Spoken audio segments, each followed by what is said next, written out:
Alright, magandang gabi po sa inyong lahat mga kababayan. Batang Maynila to H. Ngayon po ay araw po ng Lunes, September 22, 2025.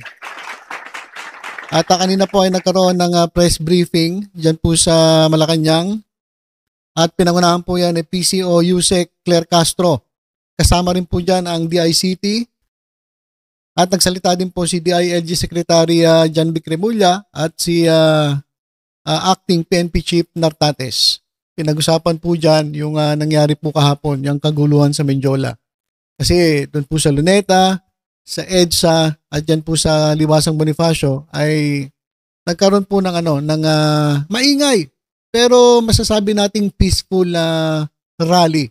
Yung sigaw laban po sa korupsyon. Pero doon po sa Menjola, dyan po sa kahabaan ng Ayala Bridge, dyan po sa may rectoren, ay dyan po talaga nagkaroon ng kaguluhan. Dyan po nag-concentrate etong mga gustong manggulo sa gobyerno. So ito po ay planado, ito po ay pinondohan ng mga grupong gustong patalsikin etong si Presidente Marcos dyan sa pwesto. So sila po yung sumisigaw ng BBM resign. At yung lagi pong nakaganyan, mga kababayan, sila po yan. So marami pong haka-haka kung sino ang mastermind, sino ba nagpondo, sino ang funder.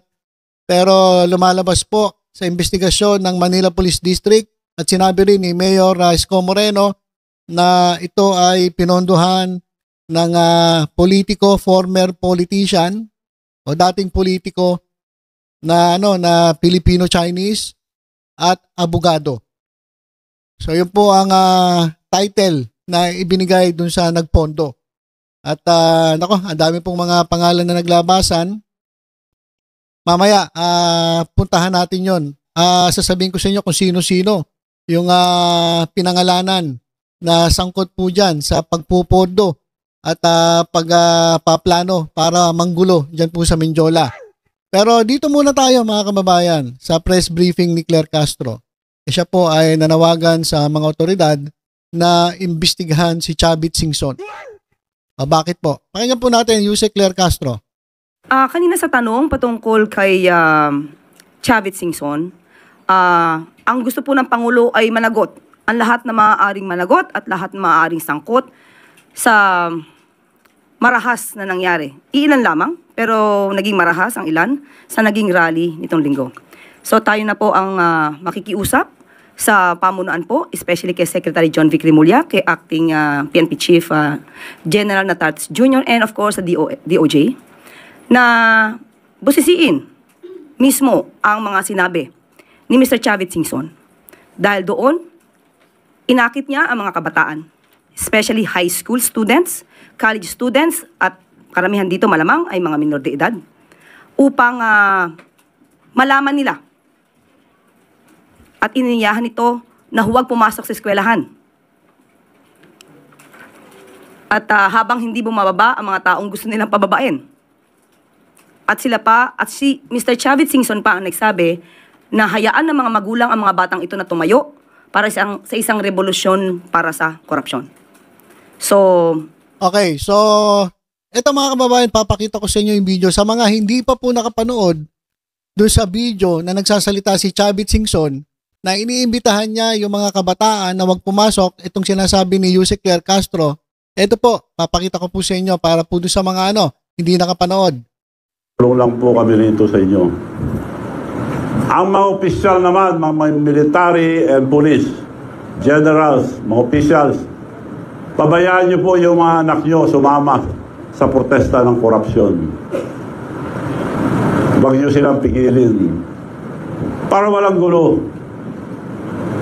So yun po ang aking suggestion sa mga kabataan. Huwag na lang sila pumasok muna, magbakasyon muna sila. Okay, so malinaw malinaw na malinaw iniimbitahan niya yung mga kabataan, huwag munang pumasok, magbakasyon muna, at kung hindi alis, anuhin natin yung paalala ko lang, education is very important. Pero anong kinabukasan nila? 17 trillion ng utang ang Pilipinas, so utang pa sila. Saan na pupunta? Sa korupsyon. So, yun lang po pakiusap ko. Babayaan natin ang mga kabataan, mga student leaders, sila mag-lead itong revolusyon ng korupsyon. Wag na suggestion ko lang. Pwede rin kayo pumunta sa mga rally pero baka may maggulo, baka mapama kayo. Ang suggestion ko, walang gulo. Wag na lang kayo pumasok. But tumayo kayo, karapatan nyo magprotesta. Dahil sa ang gobyerno natin, wala nang mangyayari. Dahil walang isang salita ang presidente. Walang isang salita yan. Ba't tayo maniniwala? Siya nagsabi, nakakaya kayo. Dapat nakakaya tayo eh. Kasama, yung Sir Diskaya, sila ang kontraktor niya eh. Okay, so, ayan na, napakalinaw. Si Chavit Singson ang nanawagan dyan po sa mga kabataan na makihalo sa mga rallies at wag nang pumasok at sumama sa revolusyon laban sa korupsyon. So ayon kay Jose Claire Castro, dapat tingnan ito ng DILG ng PNP dahil ito ay inciting to sedition. Dapat maimbestigahan ito upang malaman kung siya ay maaari makasuhan ng inciting to sedition. Okay. So yun po yung gusto ni Jose Claire Castro. Imbestigahan ito si Chavit. Kasi siya yung siya yung talagang nagyaya. Siya yung napaka-vocal na magrevolusyon ang mga kabataan. Kaya nga, ito sabihin ko na sa inyo, isa po sa iimbestigahan na sangkot po dyan po sa nangyari sa Manjola ay walang iba kundi itong si Chavit Singson. Meron pa po siyang mga kasama. Pero mamaya na, tapusin muna natin si Madam Claire Castro. Maaari na po akong tumanggap ng inyong mga katanungan. Unang tanong mula kay Katrina Domingo, ABS-CBN. Ma'am, may we know the President's reaction to the violence that happened in Recto and in Mendiola, which are areas very close to Malacanang. Ano po yung kanyang marching order bukod doon sa nasabi ni Secretary Remulla earlier to get to the bottom of the mess? Muli, nasabi na rin po ni Secretary John Vic Remulla, pati na po ni PNP Chief, acting PNP Chief, General Nartates Jr. kung ano po ang dapat na gawin. Maaaring hindi ito mangyayari isang beses, pero mas gugustuhin natin na hindi na muling mangyari. Pero handa po ang kapulisan at ang administrasyon sa mga ganitong pangyayari. So, wag na po sila ulit magtangka. Ma'am, just a follow-up question. Maliwanag po yung naging panawagan dun sa mga legitimate rallies. They want accountability. They want politicians, all corrupt actors to be jailed. What policies are being drafted or put in place to make sure that the President heeds the call of the public to have concrete measures against corrupt actors? Binuo po ang ICI para siyang gumawa ng mas malalimang investigasyon. Hindi po makikialam ang Pangulo sa maaaring mangyari o maaaring gawin at maaaring maimbestigahan ng ICI members. Kung meron pong kasama mga politiko rito, dapat pong sampahan ng kaso. Sino man ang maaaring sangkot dito, lahat ng sangkot dapat masampahan ng kaso at dapat na managot. Okay, so ito pa, dagdag ko lang Meron pong sinabi itong si Chavit Singson. Ito po, sabi niya, merong grupo na nakamaskara. Sumisigaw ng corrupt. Tinanong ko sila, sino kayo? Sino nagbayad sa inyo? Sabi daw nila, si Martin Romualdez at si First Lady. Sabi ni Chavit Singson. Sabi ni Jose Claire Castro, malaking kasinungalingan. Huwag nilang ipahid ang mga gawain nilang kriminal kay First Lady Liza Araneta Marcos. Kanino kayo naniniwala, mga kababayan? Kayo ba, naniniwala pa ba kayo kay Chavit Singson? Ha? Pumunta nga ito doon sa pumunta sa rally. O kinutya. Kabi-kabilambu, yung natanggap na ito ni Chavit. Kaya maniniwala pa ba kayo dito sa taong ito? Na tinuturo na corrupt ito, mga taong ito, corrupto. Bakit? Wala ka bang issue ng corruption? sabi ko nga, wala itong moral ascendancy para magturo kung sino ang corrupt dahil sa sarili niya, siya po ay isa sa mga nasasabihang corrupt na politiko. So bago ka magsalita, Mr. Chavit Singson, isiguraduhin mo muna na malinis po kayo. Tapos pinagbintangan niya pa, First Lady at si Martin Romualdez. Sa totoo lang, isa ito si Chavit na talagang itinuturo na may pakana ng kaguluhan dyan sa Mindiola. At eto pa, sino ba mga kasama nila? Ayon po sa politiko, tatlo pong miyembro ng Duterte-led PDP laban at isang former Manila lawmaker na nasangkot po sa sexual harassment scandal. Grabe. Yung former Manila lawmaker. Sila daw po reportedly ang mga mastermind ng anti-corruption rally dyan po sa Maynila. Kahapon po, araw ng linggo. Ayan, sino-sino yan?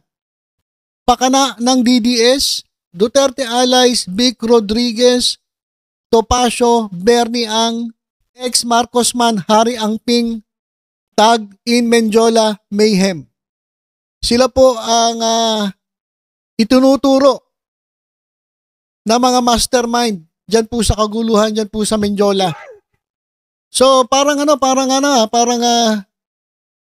ito ang kumukumpirma doon sa sinabi ni Yorme Isko Moreno, abogado at former politician. Merong nabanggit na former politician. Nako, ano pala to? May kaso pala ng sexual harassment. Tapos abogado. So tumutugma yung sinasabi ni Yorme Isko Moreno. Hindi tugma yung sinasabi ni sino ba yon? Yung Eric si Celis, yung dati raw NPA na bumaba dito at nagbalik loob sa gobyerno, pero ang ginagawa puro paninira naman sa gobyerno. So, nagbalik daw siya dito. Nalumbalik, nagsisi sa kanyang pinagagawa bilang NPA daw. Pero ang ginagawa niya puro paninira sa gobyerno. Mas malala ka pa ngayon kaysa dun sa nandun ka sa bundok, kaya bumalik ka na lang sa bundok siguro. Mr. Celis. At puro kasinungalingan din. Ang pinagsasabi, at alam ko kasama siya doon sa talagang gustong magkaroon ng people power, kasama yung ibang mga mga retired generals. Pero dito po sa Mindiola, sa nangyari po kahapon, araw ng linggo, ito po ang mga pangalang lumalabas na mga mastermind. Vic Rodriguez, Atty. Topacio, Bernie Ang, at Harry Angping. Ayan po mga kababayan. Basahin nga natin na itong report. Ayan mga kababayan. Isa po ang scooper. Sinabi dun sa mga nag-iimbestiga ng mga otoridad ang posibleng involvement ni lawyer Ferdinand Topacio. Kaya pala nandun si Topacio sa Talagang paganong-ganon ng watawat ng Pilipinas Talagang nag-iimbita na samahan sila. Wala naman nakikinig sa kanya. At alam ko pumunta ito sa Mindiola Nung sila ay hindi pinansin sa EDSA, nagpunta sila dun sa Mindiola. Sino pa? Former Executive Secretary Vic Rodriguez. Ito naman yung nanawagan dun sa sa Liwasang Bonifacio. Si Topacio, doon siya sa lugar, sa EDSA, na kung saan dapat si Amy Marcos pupunta pero hindi nakapunta. Sabi ni Amy Marcos kasi hindi naman daw siya welcome. Tapos, former Manila City Administrator Bernie Ang at si ex-Manila Congressman Harry Angping. Sila daw, ang mastermind ng riot along Mindiola. Ang nangyari po, 129 police officers po at 76 na civilians ang na-injured. Ang nasaktan mga kababayan. Ito raw yung nangyari. Diyan po sa Mindiola, isang grupo po na ang pangalan po ay Kalayaan Kontra Corruption KKK Movement. Ayon po sa kanilang spokesperson na si Aldrin Cabajes. Doon sa kanyang Facebook post na yung protesta raw ay na-hijack na mga diehard Duterte supporters. Oh. Sabi niya, nung napunta kami sa Mindiola, nagsimula yung riot. At yung mga tao na nag-provoke ng kaguluhan ay hindi sa aming grupo. O bigla na lang daw may nagdatingang mga kabataan. Biruin nyo, kids, teens, mga minor na nakasakay po sa L300 van. At allegedly, sila po ay binayaran ng mga ilang tao, allegedly mga DDS. At etong mga kabataang ito na nakasakay sa L300 van ay sumisigaw na ng Duterte, Duterte. At nangyari, na-overwhelm sila ng mga taong ito. Kaya yung mga original organizers nung rally dyan, nag-atrasa na. Kasi iba na po nangyayari. Gumugulo na. At ito namang si Rodriguez ay nag-deny agad. Nag-deny agad sa kanyang involvement. Nagsalita agad siya. Sabi niya kung sino man ang nagpasimuno ng mga pagkilos malapit sa Ayala Bridge, pinapaalam ng hakbang na maisog na hindi ito ang ating nakapagsunduan at lalong hindi pinaghihintulutan ang kahit sino sa hanay nito. Walang kinalaman ang hakbang ng maisog dito at kung sino man ang may kagawan, sila mismo ang responsable. So nag-deny agad si Vic Rodriguez. At ayon din po sa politiko, ito pong si Mayor Isko Moreno ay naglabas po, 'di ba? Naglabas po siya ng statement na ang posibleng nagfinance ang funder dito sa riot ay former politician at Filipino-Chinese figure at abogado. Alright? Meron mga initial report, sketchy pa, mga dating politiko. O yan, Filipino-Chinese funder at meron ding abogadong funder. At meron din nagsabi na ito raw ang iba dito sa mga kabataan ay na-impluwensyahan ng rapper. So sino ba? Ang dami ko nakita mga vlogger na nandun eh. Nandun si Boss Toyo, nandun yung mga magugulo, yung mga influencer na magkakasama, pero lagi nag-aaway-away, mga kupal na yan. Yung puro siraan ng siraan, yung mga nag-po-promote na sugal, sila yun eh. Di ba? Nandun si Toyo. Sino-sino pa ba yung mga nandun? Yung mga yung may mga tattoo. So, hindi pa pinapangalanan pero pinaghahanap na po ito ng ng Manila Police District. Ayon din sa Manila Police District, 113. 113 ang naaresto dahil po sa pagtatapon o pagbabato ng mga batong malalaki. Ang lalaki ng mga bato, mga kababayan, nag-destroy ng properties at nanunog ng gulong ng container van. So sa mga oras na ito, si Vic Rodriguez pa lang ang nagsalita, nag-deny. Pero ito po ang mga taong pinangalanan bilang mga mastermind dumano dito sa nangyaring kaguluhan dyan sa Mindiola. So dapat ito imbestigahan. Hindi po ito nararapat, lalong-lalo na kayo mga abogado. Kayo pa naman ang inaatasan na magtanggol sa mga naapi, sa aakusahan, tapos kayo pa ang pasimuno ng gulo. So dapat sagutin ito ng mga taong ito at maging si Chavit Singson na nagsalita, nanawagan na magkaroon ng revolusyon. So yan po ay inciting to sedition. Grabe itong mga ito. Kung totoo itong mga binibintang sa kanila, mga walang kwentang tao ito, mga walang puso. Pero magginamit nila mga bata, mga kabataan para maggulo. Para mapababa itong ating presidente Bongbong Marcos at mailuklok nila yung gusto nilang iluklok. Ang kakapal na mukha ng mga ito. Grabe, ang sasama po ng mga ugali. Parang hindi mga tao, kahayupan ang ginawa nila, mga kababayan. So, yan po ang mga personalidad na pinangalanan na umano'y mastermind dito po sa kaguluhan dyan po sa Mindiola. So, kapag meron po tayong bagong update ay babalita ko po agad sa inyo. So, for the meantime, tutok-tutok lang po dito sa Batang Maynila Toits. Ingat po tayong lahat. God bless po.